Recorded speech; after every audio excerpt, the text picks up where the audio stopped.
Welcome to Madoc. We're visiting the birthplace of Captain John Weir Foote, who was the only Canadian chaplain to win the Victoria Cross in the Second World War.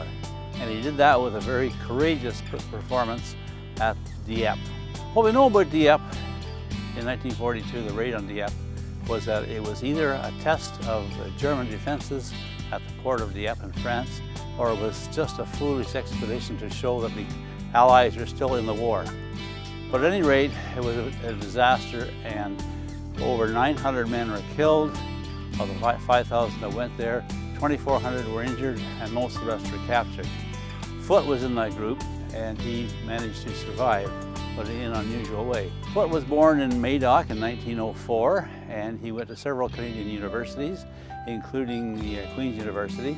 And at the age of 30, he decided to go into the ministry, in the Presbyterian ministry. And then when the Second World War came along, he signed up and he was assigned to the Royal Hamilton Light Infantry.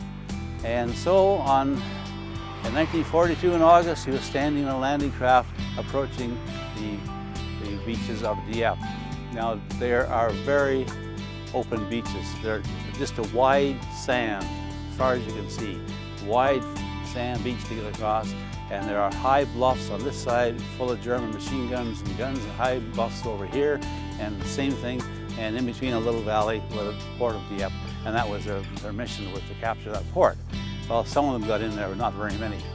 Foote's role, as it turned out, was to spend the afternoon, all 8 hours of it, moving back and forth across that open beach and getting people to what protection they could find.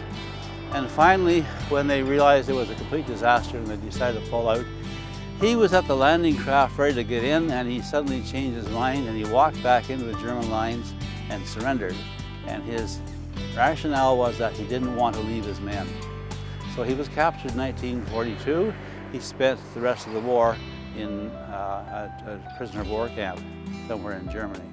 When he was released in 1945, he returned to Canada, was promoted to a major, and spent the rest of his career with the chaplaincy corps in Camp Morden. He didn't retire from public life. He ran for the Conservatives in 1948 in the provincial election and was elected. And in 1951, he was appointed to the cabinet by Premier Leslie Frost. He spent a few years in cabinet, but he had a series of heart attacks, and finally he retired from politics. But he didn't retire from public life. He served as honorary lieutenant colonel of the Royal Hamilton Light Infantry, and he died in 1988. He's buried in Coburg, and we have this monument to him here in his home place of Madoc. You can find it on St. Lawrence Avenue East, and I'll see you on the road.